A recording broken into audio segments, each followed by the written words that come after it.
You are so ready to upgrade your old TV to the latest and greatest OLED TV, but you cannot decide which OLED TV to get because there are too many options. B4, C4, G4, Samsung S85D, S90D, S90C, S95D, Sony A80L, A95L, Bravia 8, and Panasonic just released their OLED TVs in the USA. Today, we're going to separate the overpriced options from equally good performing TVs for way less. First, if your budget is $1,000 for a 65-inch OLED TV, stop right here and get the Samsung S90C. Currently $999 clearance price.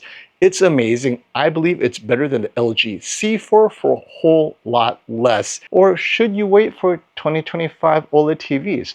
We'll talk about that at the end. But first, a word from our sponsor. Hey friends, want to upgrade to Windows 11 Pro but can't afford the official price of $199? How about $21 or Windows 10 for $16 with my discount code SF20?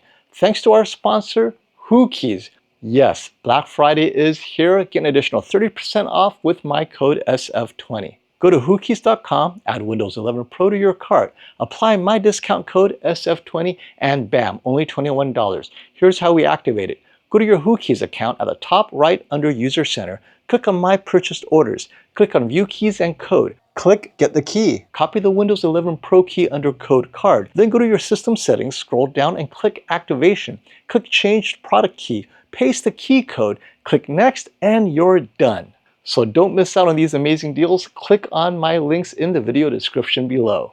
So many OLED TVs this year, which one to buy? For example, at the most popular size, the 65-inch size, you have the $999 S90C and you have the Sony A95L, $29.99.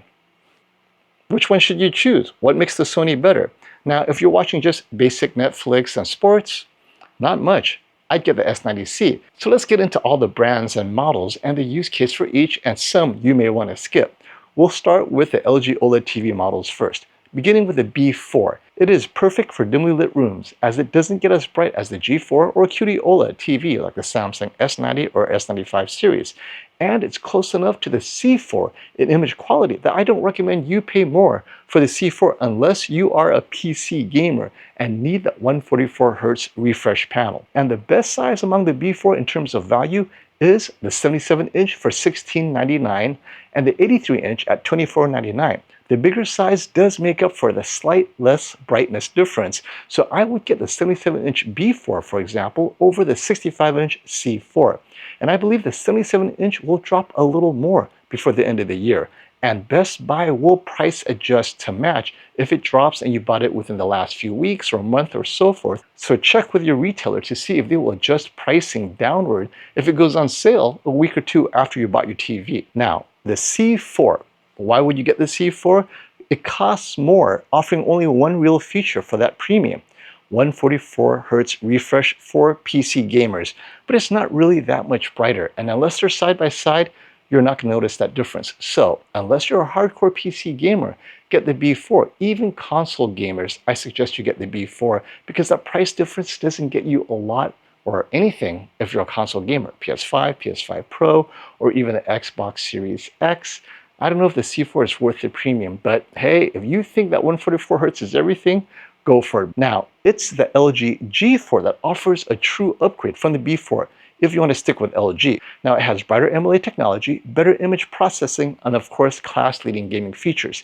This is the TV I normally recommend for gamers who are worried about burn-in because 5-year panel warranty. I mean, that alone gives you peace of mind. It might not be the best or most awesome in every category, but that 5-year warranty, I think, makes up the difference for many people. And it also has the brightest vivid mode available among all OLED TVs, and it doesn't dim in sports content. So this is my go-to TV for sports watchers, hardcore gamers, and if you want to watch the occasional Dolby Vision Netflix, this TV fits the bill. So among LG OLED TVs, I recommend the B4 in the larger sizes or the G4 for class-leading gaming performance and sports brightness. But for C4 pricing, I'd skip it and go straight to the Samsung OLED TVs. Now, they only just recently launched OLED TVs in 2022. and now is a true threat to LG OLED dominance. This year's S90D is slightly brighter, so I would choose the S90D over the C4 for the same price. And this is why I feel the C4 is kind of in that no man's land unless you really need Dolby Vision. I personally don't think you need it, but if you need it, the C4 is there.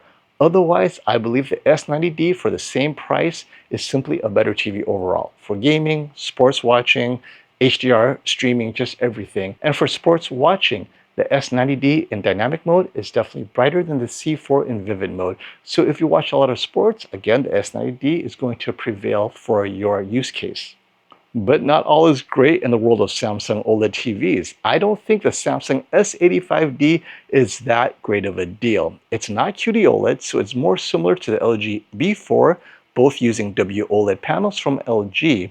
And essentially, you get the S85D if you like Tizen, and you get the LG B4 if you prefer Dolby Vision, or get the cheaper of the two. Now, my favorite Samsung TV this year, though, has to be the flagship S95D at any size, 55, 65, 77 inches. It's being discounted pretty aggressively, and right now, at $22.99 for the 65-inch size, the S95D is my go-to gaming TV of choice because I love how Game Motion Plus smooths out my 4K 30 games on the PS5 or PS5 Pro with minimal input lag. Although anti-glare could be a problem in bright rooms where behind you is bright windows, sunlight, bright lights, that could be an issue. So make sure when you bring it home, test that out. Otherwise, if you have light controlled, I think the S95D is just a phenomenal TV.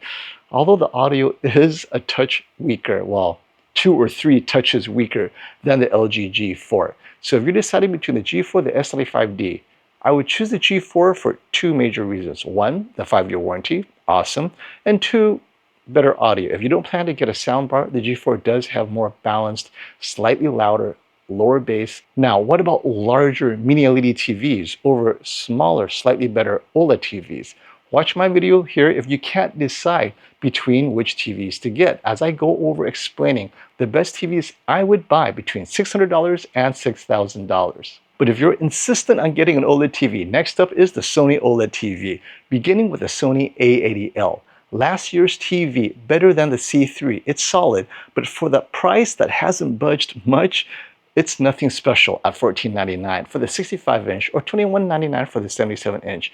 Nope, for those prices, again, get the S90D. I would choose that S90D over the A80L for image quality and gaming, or even the LG B4 at a slightly larger size for overall value. I'd wait for the A80L to drop in price further before pulling the trigger.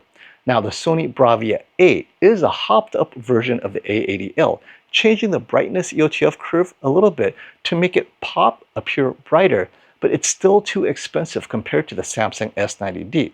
Although its audio is perfectly tuned to match a theater quad, so you can use its center sync feature to give fully balanced immersive audio with an anchored center channel. As a theater system, the Bravia 8 was designed to work with the quad, or the theater quad, I think is what it's called.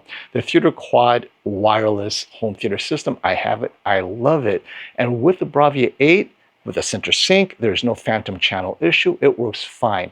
Now, the quad works with all TVs. The phantom channel is solid until you move off angle. When you move off of center, you're going to notice the localization of audio of that speaker on the front, right, or left of the quad, having the Bravia 8 center sync playing exact same timbre, right, matched to the quad. It feels seamless. You don't have that localization of audio. Last and most expensive among Sony OLED TVs is the king of TVs, the A95L. Out of the box, straight up amazing for movies, HDR, SDR, streaming, skin tones are just natural and organic and among the best in the business.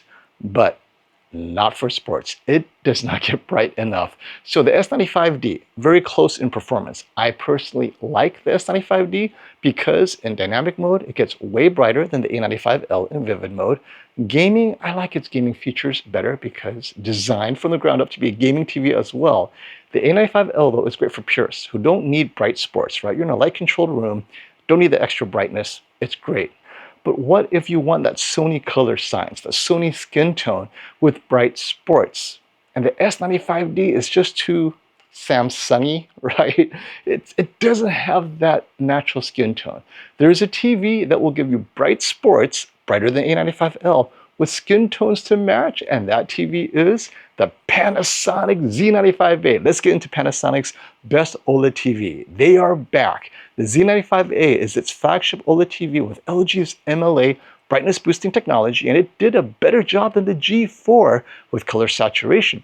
Although sports is not quite as bright as the G4, it's definitely brighter than the A95L and brighter than the S95D. Colors are more natural in its brightest modes, more natural than the G4 for sure. This is the Sony OLED alternative for those who need bright sports and don't think the Sony OLED TVs are bright enough, but you don't want to give up that Sony cinema look. The Panasonic Z95A will do the trick. Now, what about 2025 OLED TVs? What reasons should you wait for next year? Well, we'll start with one. If you've been waiting for an 83-inch QD OLED TV, right? QD OLED has maxed out at 77 inches for the last 2 years. Next year, though, it looks like they're going to come out with an 83-inch. And there are more reasons to wait for 2025 TVs. Check out my video here, discussing in depth about what we expect in 2025. Until next time, stop the FOMO.